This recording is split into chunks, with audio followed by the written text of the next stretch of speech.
Épisode 13, on va parler de Abdallah ibn Ja'far. L'épisode d'aujourd'hui traite de Abdallah ibn Ja'far, un grand compagnon qui est aussi le fils de deux grands compagnons. Son père, c'est le cousin du prophète, alayhi salam, il s'agit de Ja'far ibn Abi Talib. Sa mère, c'est Asma bint Umays. Elle a la particularité de faire partie d'un tout petit noyau de compagnons qui ne sont pas nés en Arabie, mais en Abyssinie. Vous savez, dès les débuts de l'islam, les musulmans ont beaucoup souffert et ont beaucoup été persécutés par Quraysh, leurs ennemis. Ce qui va faire que le prophète va leur permettre à un petit groupe d'entre eux de pouvoir s'enfuir et de partir en Afrique, plus précisément en Abyssinie. Aujourd'hui, c'est connu sous le nom de la Somalie ou encore de Djibouti. C'est dans ce territoire-là que de nombreux compagnons vont s'installer, vont vivre et ils vont y passer un certain nombre d'années. Et parmi eux, les parents de Abdallah.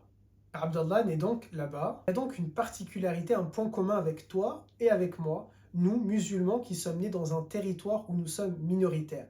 Et ça nous montre quelque chose. Tout va bien, tu peux vivre ici, même si tu es en minorité. On raconte que beaucoup de compagnons, et notamment des convertis, ont décidé d'appeler leurs enfants Abdallah suite à cette naissance, par amour pour la famille du prophète, alayhi salatu salam. Oui, on l'a dit tout à l'heure, Abdallah fait partie de la famille du prophète puisque son père, c'est le cousin du bien-aimé. À l'âge de l'ensemble des compagnons et des tabi'is, leurs élèves, il sera un homme assidu, un homme ou une femme, assidu dans la voie de la da'wa et dans sa foi.